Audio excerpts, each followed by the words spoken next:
কালকে রাত্রিবেলায় তো প্রচুর বৃষ্টি আরম্ভ হয়ে গিয়েছিল, আর ঝড় যেমন হয়েছিল বৃষ্টিও ঠিক তেমন হয়েছিল। তো প্রত্যেক দিন বিকালবেলা হচ্ছে আর মেঘটা কেমন মুখটা ভার করছে, সন্ধে নামছে আর ঝরঝর করে কিন্তু বৃষ্টি নেমে পড়ছে। তো এইটা কিন্তু এখন এই কয়েকটা দিনের প্রত্যেক দিনেরই রুটিন বলতে পারো। তো দেখো, সকাল হয়ে গেছে, আমি চলে এসেছি বাইরে, আর এই যে ঝড়ে কালকে কি অবস্থা করেছে দেখো, মানে বাইরের কোথাকার কোন গাছের পাতা কিন্তু একেবারে বাড়ির ভিতরে ঢুকে পড়েছিল। আসলে কি বলতো, কালকে রাত্রে যখন ঝড় হয় তখন তো কারেন্ট চলে যায়। আমাদের গ্রামের দিকে এই হচ্ছে একটা সমস্যা, ঝড় হলেই মেঘ লাগলেই কিন্তু কারেন্ট চলে যায়। তো অন্ধকারে কখন কোন বাড়িটা মানে কতটা নোংরা হয়েছিল বুঝতেই পারা যাচ্ছিল না। সকালবেলায় যেই সূর্যের আলো ফুটেছে অমনি কিন্তু বোঝা যাচ্ছে যে কতটা পরিমাণ বাড়িটা নোংরা হয়েছে। আর ঝড় হলে দেখবে বাড়িটা কিন্তু একটু বেশি নোংরা হয়ে থাকে, তো কাজটা সামলাতেও একটু দেরি হয়ে যায়।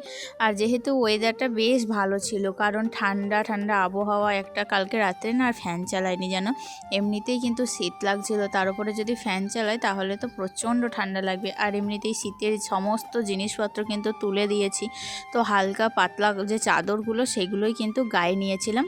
তো সেগুলো নিয়েই কিন্তু কালকে রাত্রে ঘুমটাও একটু গাঢ় হয়ে গিয়েছিল, কারণ সারা দিন খাটাখাটনির পর যখন রাত্রিবেলা একটু শুই ঘুমটা কিন্তু গাঢ় হয়ে যায়। আর আবহাওয়াটা ভালো থাকার দরুন কালকে ঘুমটা একটু বেশিই ভালো হয়েছিল। তো সেই জন্য সকালবেলায় ঘুম থেকে উঠতেও কিন্তু একটু দেরিই হয়ে গিয়েছিল। তো তাড়াতাড়ি করে আজকে ঘুম থেকে যখন উঠি তখন ঘড়ির কাঁটায় বাজে 7টা। আর এমনিতে কিন্তু এখন আমি যেহেতু মানে গরম পড়ে গিয়েছিল মাঝখানে কয়েকটা দিন, তাই 6টার সময় উঠছিলাম। তো 7টা বেজে গিয়েছে দেখে আমি তো মানে এক মুহূর্ত দেরি করিনি, তাড়াতাড়ি ঘুম থেকে উঠে পড়েছিলাম। আর তারপরেই দেখো বাড়ির যা পরিস্থিতি সেইগুলোই একটু একটু করে সামলে নিচ্ছিলাম। আসলে কি বলতো, একটা ছেলের বউ হলেই যে সব সময় মানে আমার শ্বশুরবাড়ির লোক আমাকে নিয়ে একবারে গদগদ করবে, আমাকে মাথায় তুলে নাচবে, তো এরকমটা কিন্তু কখনোই নাই। তো শ্বশুরবাড়ি আর মানে একটা মেয়ের বাড়ির বউয়ের সম্পর্ক মানিয়ে নিতে হলে কিন্তু সবসময় শ্বশুরবাড়ির লোককেই আগে থেকে এগিয়ে আসা দরকার। কারণ একটা ছেলের বউ সবসময় কিন্তু একটা শ্বশুরবাড়িতে নতুন আসে, তো সে তো জানে না যে কে কেমন কি পছন্দ করে।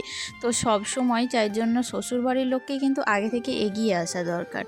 তো একটা মেয়ের সামনে সব সময় যদি শ্বশুরবাড়ির লোক গুজগুজ ফুসফুস করে তাহলে কিন্তু সেই মেয়েটা এক সময় গিয়ে তাদেরকে সেই পরই ভাবতে শুরু করে, কারণ তারা তো নিজে থেকে মানে প্রথম থেকে তারা নিজের হতে পারে না, তারা তো বুঝিয়ে দেয় যে সে পর, সে তাদের মধ্যে কিন্তু একটা পরের মেয়ে। তাকে যখন সেটা বুঝিয়ে দেওয়া হয় তখন পরবর্তীকালে তখন তাকে যদি হাজার ভালোবাসা হয়, যে বলে আমাকে ছেলের বউতে দেখে না, আমার ছেলের বউ ভালো না, তখন কিন্তু সেই মেয়েটা হাজার মানে চেষ্টা করলেও নিজের হয়ে উঠতে পারবে না।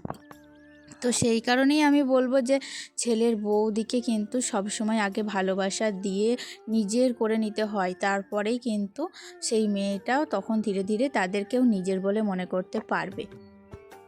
এমন অনেক ফ্যামিলি আছে যেখানে ছেলের বউকে কিন্তু দেখতে পারে না, ছেলের বউকে দেখতে লারে। তো ছেলের বউকে মানে যে কাজটাই করে সেই কাজটাই খারাপ, সেই কাজটাই ভালো না, আর নিজেরা যে কাজটা করে সেই কাজটা খুব সুন্দর। একই বাড়িতে একটা মেয়ে আছে আর একটা ছেলের বউ আছে, কিন্তু মেয়ের কাজটা ভালো আর ছেলের বউয়ের কাজটা খারাপ। তো সব সময় যদি একটা মেয়েকে এরকম করে খুঁত ধরা হয় প্রত্যেকটা কাজে, তখন সেই মেয়েটা শেষমেশ কিন্তু আর কোনো কাজেই মানে ইনভলভ হতে চাইবে না, যে তোমরাই করো না, তোমাদের কাজ যদি এতই ভালো তাহলে তোমরাই কাজটা করো, আমার কী লাভ, তাই না? তো এরকমই একটা পজিশন আছে, আমি কিন্তু মানে অনেক ক্ষেত্রে দেখেছি এরকম, তো নিজস্ব অভিজ্ঞতা থেকেই বলছি অনেক ক্ষেত্রে হয়। আবার এক এক পরিবার এমন আছে মানে বিচিত্রও তো হয়, অনেকটা ফ্যামিলি, সবাই তো মানুষ সময় হয় না, তাই না?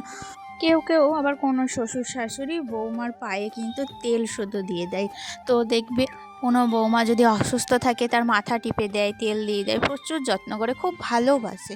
তো এরকম ফ্যামিলি কিন্তু ওই খুব কঞ্চিত, মানে খুব কম আর কি, রেয়ার, দেখতেই পাওয়া যায় না। বেশিরভাগ তো ছেলের বউদেরই দোষ হয়। আবার এমন এমন ফ্যামিলি আছে যেখানে শ্বশুর শাশুড়ি খুবই ভালোবাসে কিন্তু ছেলের বউ ভালোবাসে না, তাদেরকে সহ্য করে না, তো শ্বশুর শাশুড়িকে ফেলে দিয়ে ছেলেকে নিয়ে আলাদা হয়ে যায়। এরকম ফ্যামিলিও কিন্তু আমি দেখেছি। তো আমাদের এই মানে পাশের বাড়িতেও আছে, তো আমি কিন্তু এইরকম ফ্যামিলি অনেক ক্ষেত্রে দেখেছি। তাই বলবো মানে ছেলের বউয়ের সাথে আর শ্বশুরের সাথে শাশুড়ির সাথে কিন্তু সম্পর্কটা সবারই সব ক্ষেত্রে সমান হয় না। এবার সব মানুষ তো সমান নয়, ধরো কিছু কিছু মানুষ কিছু কিছু ক্ষেত্রে কিছু চরিত্র প্রকাশ করে আর কি। তো এক একজনের চরিত্র এক এক রকম, তো সেটাই আর কি তোমাদের সাথে শেয়ার করলাম বন্ধুরা। কারণ আমি ধরো এখন তো আমার তো একটা ছেলে আছে, আমি পরবর্তীকালে একদিন না একদিন শাশুড়ি হবই। তো আমার ছেলের বউ যদি কোনো দিন আসছে, তো আমি কিন্তু যদি সুযোগ পাই আমি কিন্তু তাকে আমার নিজের মেয়ের মতনই দেখবো। আমি নিজে যে অভিজ্ঞতা থেকে বলছি, আমি নিজে যে কষ্টটা পেয়েছি আমি কিন্তু তাকে সেই কষ্টটা কখনো পেতে দেবো না। কারণ সে একটা পরের বাড়ি থেকে আসছে, আমি তাকে ফুল সাপোর্ট দেবো, তাকে আমি আমার মানে নিজের স্বাধীনে তাকে ছেড়ে দেবো। আমি কিন্তু ফুল চেষ্টা করব, তোমরা মানে তোমাদেরকে কথা দিচ্ছি, আমি মানে আমার নিজের অভিজ্ঞতা থেকে বলছি, আমি নিজে যে কষ্টটা পেয়েছি তাকে কিন্তু আমি সেই কষ্টটা কখনোই পেতে দেবো না। তো যাই হোক, দেখো অনেক কথা বলে ফেললাম, আর এখন চলে এসেছি আমি ওপরে এসে এই যে কালকে ঝড় হয়েছে তো প্রচণ্ড জলের ছিটে পড়েছে যেন কাঁচগুলোই, তো দাগ হয়ে গিয়েছিল জলের ছিটে, তো এখন কিন্তু আমি সেটাই মুছে নিচ্ছি। তো এই কাঁচগুলো না প্রচণ্ড একটু একটু করে কষ্ট করে নিজের বাড়িটা যত্ন করে এত সুন্দর করে সাজাতে চেষ্টা করছি আর কি। তারপরে এইটুকু যত্ন যদি না করি তাহলে তো জিনিসটা নষ্ট হয়ে যাবে, কষ্টটাই শুধু বিফলে যাবে, অর্থটাও নষ্ট হবে, বাড়িটা কিন্তু আর সুন্দর হয়ে উঠবে না।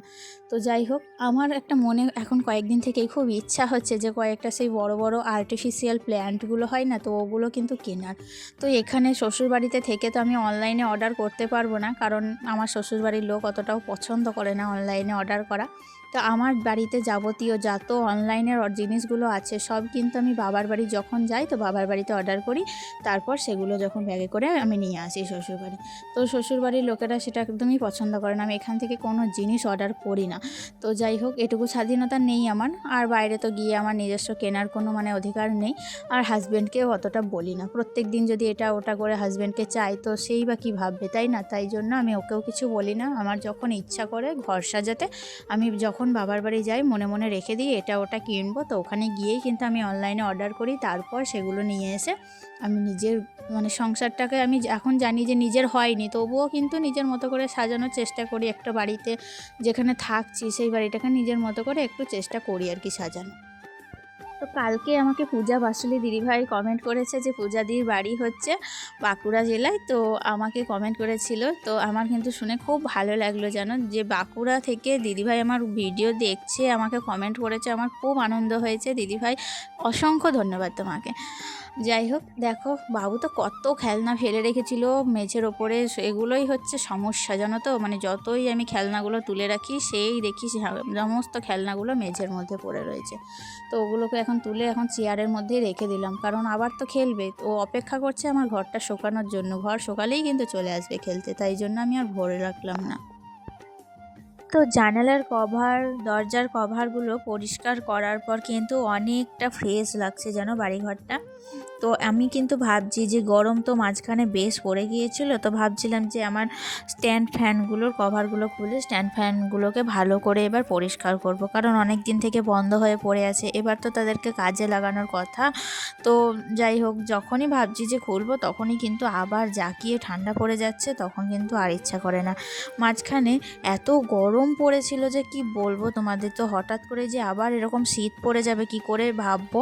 আমি তো সমস্ত সোয়েটার চাদর মানে শীতের পোশাক সব কিন্তু তুলে রেখেছিলাম, তো হালকা পাতলা চাদরগুলোও কিন্তু তুলে রেখেছিলাম, এত গরম পড়েছিল। তো আবার রিসেন্টলি যেন আমি ওই পাতলা পাতলা যে গায়ে দেওয়ার চাদর সেগুলো কিন্তু আবার বের করলাম। এত ঠান্ডা লাগছে কি বলবো তোমাদের, সকালবেলায় উঠে তো প্রচুর ঠান্ডা লাগছে, কাজ করতে ইচ্ছা করছে না, গা হাত পা শরীর সব কিছুই যেমন ম্যাচ ম্যাচ করছিল। তো কি করব, কাজ তো আমাদের প্রত্যেক দিন করতেই হবে, সকালে উঠতেও হবে। তো সেই জন্য ঠান্ডা বলো, বর্ষা বলো আর গ্রীষ্ম বলো, সব কিছুকে মানিয়ে নিয়ে আমাদের প্রত্যেক দিনের সংসারের কাজ আমাদের কিন্তু কমপ্লিট করতেই হবে। তো এটাই কিন্তু আমাদের ভবিতব্য। সংসারে গৃহিণীদের মানে শীত গ্রীষ্ম বর্ষা সমস্ত কালে কিন্তু নিজেদের কথা ভুলে গিয়েও সংসারের প্রত্যেকটা কাজ টাইম কমপ্লিট করতেই হবে। আর তারপরে চলে এসেছিলাম রান্না বসাতে, কারণ আমাদের গৃহিণীদের সংসারে প্রত্যেক দিন যে কাজটা তোমরা আমাদের প্রত্যেকটা ব্লগে দেখতেই পাবে সেটা হচ্ছে রান্নাবান্নার কাজ। হয়তো এক এক দিন এক এক রকম মেনু রান্নাবান্না করে থাকি, তবে রান্নার কাজটা কিন্তু আমাদের প্রত্যেক দিনের ব্লগে তোমরা দেখতেই পাবে। আজকে রান্না করেছিলাম আমি ছুটির ডাঁটা দিয়ে ঢ্যাঁড়স দিয়ে একটা পাতলা করে ঝোল, আর তার সাথে করেছিলাম ডিমের কারি। তো আমার ছেলে তো আগে প্রচণ্ড পরিমাণে ডিম খেতে ভালোবাসতো, কিন্তু আজকে যেহেতু আমরা মাছ পাইনি সেই কারণে কিন্তু ডিমটা বানিয়েছি। যাই হোক, আজকে কিন্তু আধখানা ডিম খেয়েও ছিল। আর তার সাথে করেছিলাম ডাঁটা ভাজা। তো এই হচ্ছে আজকের আমার রেসিপি। তো রান্নাবান্না কমপ্লিট করে দেখো আমি কিন্তু গ্যাস ওভেনটা ভালো করে মুছে নিচ্ছি আর রান্নাঘরটাও মুছে নেব। আসলে ভাতটা কিন্তু সকালবেলাতেই বসিয়ে দিয়েছিলাম, তো যতক্ষণ সংসারের মানে ডাস্টিংয়ের কাজ করছিলাম ততক্ষণে কিন্তু আমার ভাতটা কমপ্লিট হয়ে গিয়েছিল। তো ভাতটা হতে বেশিক্ষণ সময় লাগে, তাই সকালবেলা উঠেই ভাতটা চাপিয়ে দিই। তো ভাতটা ফুটতে ফুটতে অন্যান্য কাজগুলো কমপ্লিট হয়ে যায়, আর তারপরে এসে তখন তরকারিপাতিগুলো রান্না করে নিলেই আমার রান্নার কাজটা কিন্তু খুব সহজেই আমার শেষ হয়ে যায়। তো যাই হোক বন্ধুরা, এইভাবেই কিন্তু প্ল্যান করে সমস্ত সংসারের কাজগুলো পরিপাটি করে করার চেষ্টা করি, আর চেষ্টা করি নিজেরও একটু যত্ন নেওয়ার। তো দেখো ঠান্ডা ঠান্ডা করছে, একটু গরম জল করে তারপর স্নান করব। আসলে এই সময়টা এমনই, ঠান্ডা জলে যদি স্নান করি না, ঠান্ডা গরম করতে করতে শরীরটা খারাপ হয়ে যায়। তো সেই কারণে কিন্তু একটু গরম জল করে স্নান করলে বেশ ভালো লাগে। আর আমি তো এমনিতেও শীত কাতুরে, তো শীতকালে কিন্তু আমি গরম জল করি তারপরে স্নান করি, ছেলেকেও গরম জলে স্নান করাই। তাহলে আজকের ব্লগটা শেষ করছি এখানেই, দেখা হচ্ছে নেক্সট ব্লগ।